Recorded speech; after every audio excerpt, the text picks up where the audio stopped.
Assalamualaikum warahmatullahi wabarakatuh. Halo teman-teman semuanya, selamat sore. Pada pertemuan kali ini, kami dari kelompok 1 akan mempresentasikan materi mengenai bioteknologi pangan. Nah, sebelum lanjut untuk menjelaskan materinya, kita akan berkenalan dulu dengan anggota kelompok 1. Kelompok kami beranggotakan yaitu ada Lili Nurkolisah, Kinanti Putri Utaminingsih, saya sendiri Tias Nur Awaliyah, dan Jia Fauzia Elhaq. Nah, berikut ini adalah topik-topik yang akan kami jelaskan, yaitu yang pertama ada definisi bioteknologi, lalu yang kedua ada jenis-jenis bioteknologi, lalu yang ketiga yaitu ada pemanfaatan bioteknologi dalam bidang pangan, lalu yang keempat ada manfaat bioteknologi dalam bidang pangan, lalu yang kelima yaitu implementasi bioteknologi konvensional dan modern dalam bidang pangan, dan yang terakhir yaitu ada dampak penggunaan bioteknologi.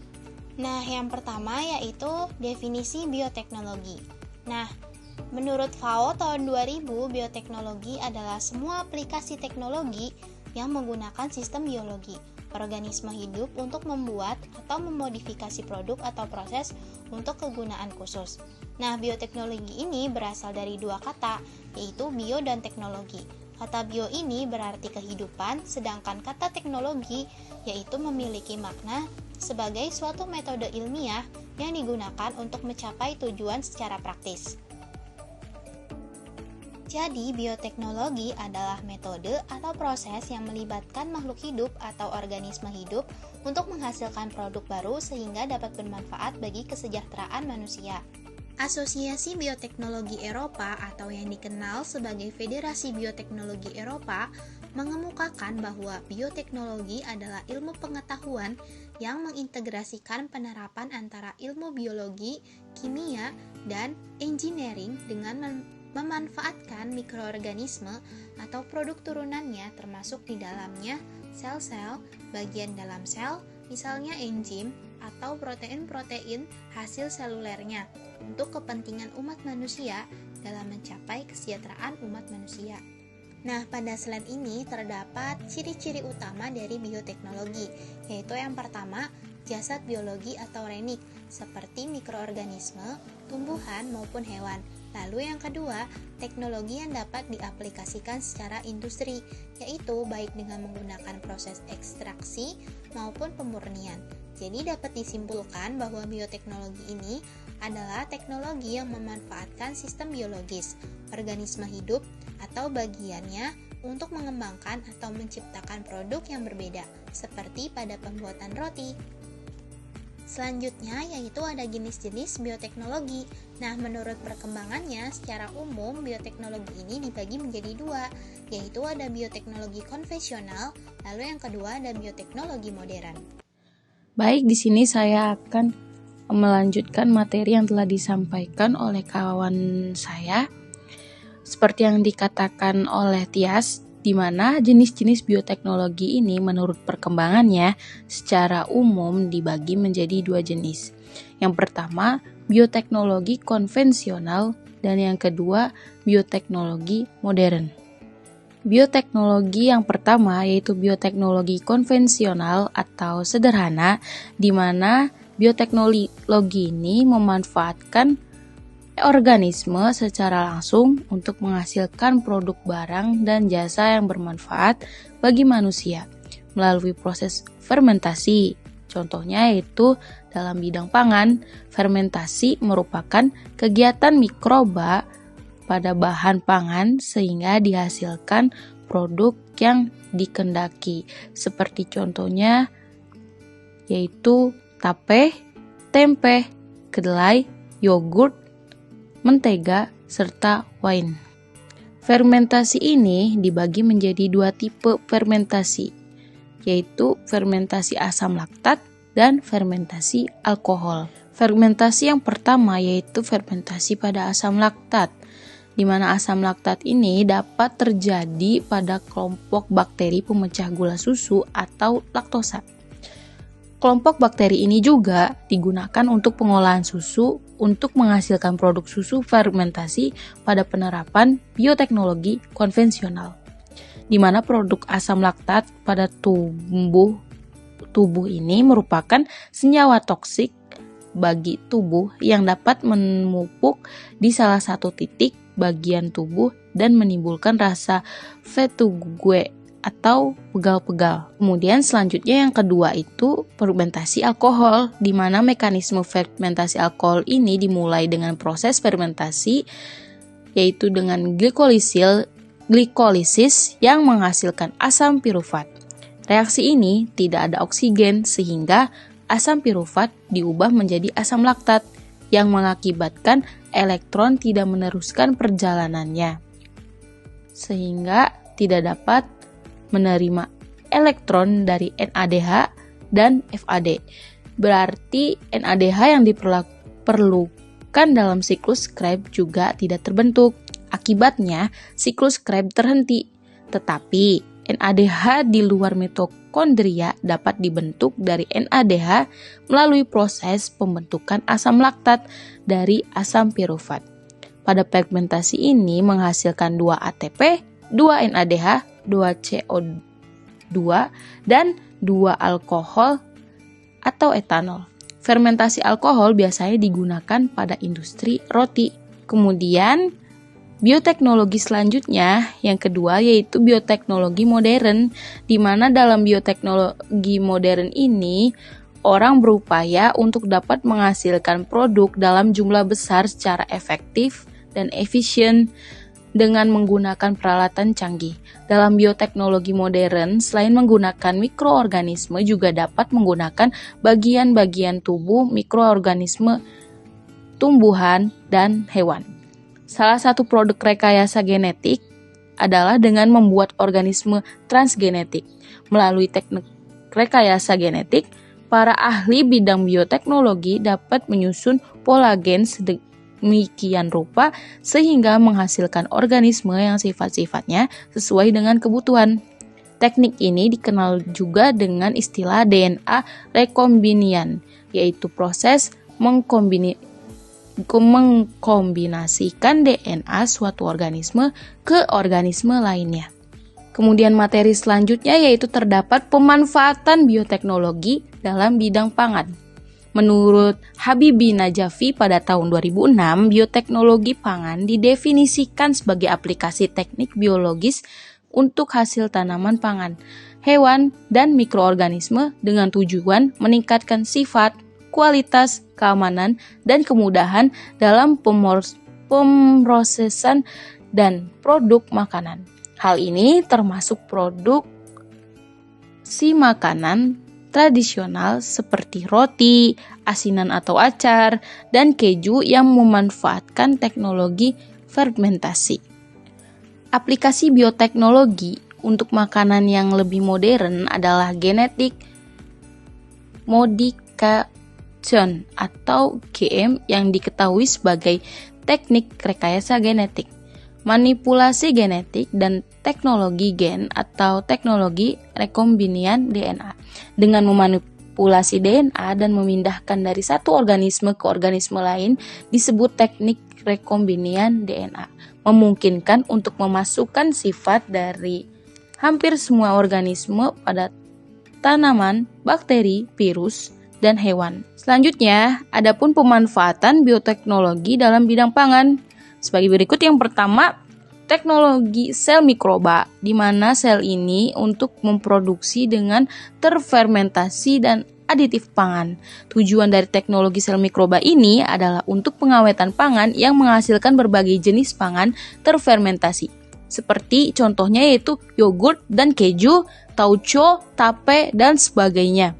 Kemudian pemanfaatan selanjutnya yang kedua, aplikasi enzim baik untuk persiapan bahan maupun pengelolaan pangan, di mana teknologi aplikasi enzim untuk persiapan maupun pengolahan pangan sangat luas. Kemudian yang ketiga, kultur sel atau jaringan tanaman dan tanaman transgenik. Sel tanaman mempunyai kemampuan yang disebut totipotensi, yaitu kemampuan tumbuh dan berkembang biak untuk menjadi tanaman lengkap pada medium yang memenuhi syarat. Pemanfaatan selanjutnya yang keempat yaitu kultur sel hewan dan hewan transgenik, di mana Kultur sel hewan adalah sistem menumbuhkan sel manusia maupun hewan dengan tujuan memproduksi metabolit tertentu, di mana sistem ini banyak digunakan untuk menghasilkan produk-produk farmasi dan kit diagnostik dengan jenis produk berupa molekul protein kompleks. Kemudian yang terakhir yaitu rekayasa protein, di mana aplikasi rekayasa protein dalam bidang pangan melibatkan dua hal, yaitu yang pertama enzim melalui modifikasi molekul protein dan stabilitas enzim pada kondisi-kondisi khusus, misalnya perbaikan kestabilan termal dan enzim glukosa isomerase. Dan yang kedua yaitu modifikasi protein dengan pangan yang mengubah sifat fungsionalnya untuk memperbaik sifat elatilitas, kemampuan membentuk emulsi atau kemampuan membuat tekstur. Baik, saya lanjutkan. Di sini ada poin D, yaitu manfaat bioteknologi dalam bidang pangan. Yang pertama, menghasilkan produk makanan yang bergizi tinggi, contohnya tempe, roti, dan nata de coco. Yang kedua, menghasilkan produk makanan dan minuman hasil fermentasi alkohol, contohnya tapai, bir, dan wine. Yang ketiga, ada menghasilkan produk makanan dan minuman hasil fermentasi asam, contohnya yogurt, keju, sauerkraut, dan pickle atau acar. Yang keempat, menghasilkan produk bahan penyedap, contohnya tauco, kecap, terasi, dan cuka.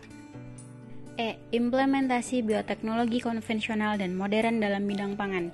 Di sini saya akan menjelaskan mengenai bioteknologi konvensional terlebih dahulu. Bioteknologi konvensional secara garis besar, produk bioteknologi dalam bidang pangan dapat dikelompokkan menjadi 4 jenis, yaitu sebagai berikut. Yang pertama, ada produk makanan bergizi tinggi, yaitu seperti tempe, oncom, roti, dan nata de coco. Yang kedua, ada produk makanan dan minuman hasil fermentasi alkohol, yaitu ada tape, bir, minuman anggur, atau wine. Yang ketiga, ada produk makanan dan minuman hasil fermentasi asam, yaitu seperti yogurt, keju, sauerkraut, dan pickle atau acar. Yang keempat, ada produk bahan penyedap seperti tauco, kecap, terasi, dan cuka.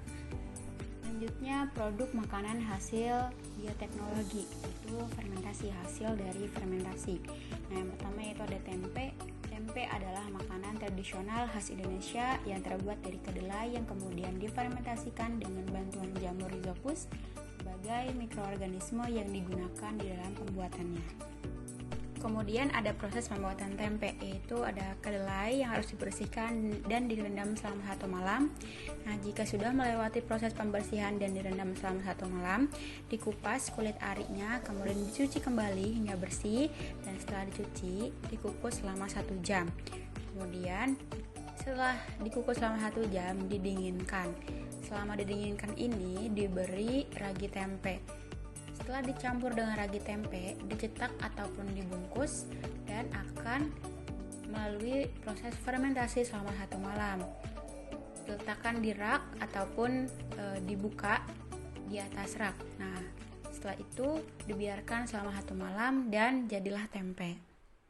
Selanjutnya ada keju. Keju dibuat dari air susu yang diasamkan dengan memasukkan bakteri, yaitu Lactobacillus bulgaricus dan Streptococcus thermophilus untuk mengubah gula susu atau laktosa menjadi asam susu atau asam laktat. Susu dipanaskan terlebih dahulu pada suhu tertentu dengan maksud untuk membunuh bakteri yang berbahaya agar berhasil dalam proses pembuatannya. Selanjutnya ditambahkan campuran enzim yang mengandung renin untuk mengumpalkan susu sehingga terbentuk lapisan, yaitu berupa cairan susu yang harus dibuang, sedangkan bagian yang padat diperas dan dipadatkan. Enzim tersebut akan menambah aroma dan rasa, juga akan mencerna protein dan lemak menjadi asam amino. Keju menjadi keras apabila kelembabannya kecil dan pemampatannya besar. Jika masa inkubasinya semakin lama, maka keasamannya makin tinggi sehingga cita rasanya makin tajam. Selanjutnya ada kecap. Kecap merupakan salah satu bahan penyedap hasil fermentasi biji kedelai. Mikroorganisme yang terlibat dalam fermentasi kecap antara lain Aspergillus oryzae, Aspergillus soyae, bakteri asam laktat homofermentatif atau lactobacillus, dan hamir halotoleran. Peran bakteri asam laktat adalah membentuk rasa dan aroma kecap yang khas. Enzim terpenting yang dihasilkan selama pembuatan kecap adalah enzim protease. Ini juga terdapat cara pembuatan kecap, yaitu yang pertama, cuci kedelainya, yang kedua, rendam kedelai minimal 12 jam, yang ketiga, rebus kedelai sampai lunak sekitar 4-5 jam, yang keempat, kedelai ditiriskan di atas tampah selama 2 minggu, yang kelima, kedelai terfermentasi dijemur. Yang keenam, rendam dengan air larutan garam selama 2 minggu atau lebih. Yang ketujuh, rebus lagi selama 4-8 jam dan saring. Yang kedelapan, air rebusan kedelai dicampur dengan air gula merah. Yang kesembilan, tambahkan rempah-rempah. Dan setelah itu jadilah kecap. Selanjutnya ada tapai. Tapai merupakan makanan beralkohol yang memiliki rasa khas dengan kandungan alkohol 3-5%. Untuk membuat tapai digunakan ragi tapai. Pada ragi tapai terdapat berbagai mikroorganisme, umumnya dari kelompok jamur dan hamir, yeast. Pada saat fermentasi tapai terjadi proses sakarifikasi pati atau amilum oleh enzim amilase yang dihasilkan oleh jamur. Kemudian dilanjutkan dengan fermentasi alkohol oleh hamir. Baik, selanjutnya akan dijelaskan oleh rekan saya. Baik, selanjutnya saya akan melanjutkan materi mengenai implementasi bioteknologi modern dalam bidang pangan. Nah, contoh-contoh produk pangan yang memanfaatkan bioteknologi modern yaitu yang pertama ada mikroba yang telah dimodifikasi secara genetis, yang dimana ada fermentasi pangan yaitu berupa daging, susu, kultur mikroba, dan juga proses produksi enzim dan bahan tambahan yang diintroduksikan ke dalam makanan. Lalu yang kedua ada tanaman transgenik. Nah, tanaman yang resisten terhadap jamur-jamur tertentu, insekta, virus, dan bakteri. Lalu tanaman yang toleran terhadap herbisida tertentu. Nah, tanaman yang toleran terhadap cuaca dingin atau panas. Kemudian ada tanaman yang mengalami perubahan komponen kimiawinya, misalnya berubahnya struktur minyak karbohidrat dan proteinnya. Yang ketiga ada hewan transgenik. Nah, meningkatkan produksinya hewan tersebut. Lalu hewan yang resisten pada penyakit tertentu. Dan juga hewan yang mampu mensintesa senyawa tertentu yang disebut sebagai gen farming. Lalu yang keempat ada bakteriophag, yang dimana paten produk Listek untuk menghambat kontaminan listeria pada keju. Selanjutnya mengenai materi dampak penggunaan bioteknologi dalam bidang pangan. Berikut adalah berbagai dampak bioteknologi dalam bidang pangan, yaitu pada dampak positif. Yang pertama, nilai gizi produk makanan dan minuman dapat ditingkatkan dengan bioteknologi. Lalu yang kedua, ada sumber inspirasi terciptanya makanan baru dengan nilai gizi yang tinggi dan sehat. Lalu yang ketiga, mengatasi kekurangan bahan makanan dengan cepat karena prosesnya yang mudah, dengan lahan terbatas dan waktu yang singkat. Yang keempat, ada makanan menjadi lebih awet dan tahan lama, misalnya seperti asinan. Berikut adalah berbagai dampak bioteknologi dalam bidang pangan, yaitu dampak negatif. Yang pertama, gen asing yang disisipkan pada organisme yang menjadi makanan manusia dapat menyebabkan alergi terhadap individu tertentu. Lalu yang kedua, munculnya penyakit-penyakit baru maupun kerentanan terhadap penyakit tertentu akibat pemanfaatan produk-produk transgenik. Yang ketiga, ada resiko keracunan dari makanan rekayasa genetik. Yang keempat, perubahan kualitas gizi makanan. Yang kelima, resistensi antibiotik. Dan yang keenam, potensi alergi dari makanan rekayasa genetik.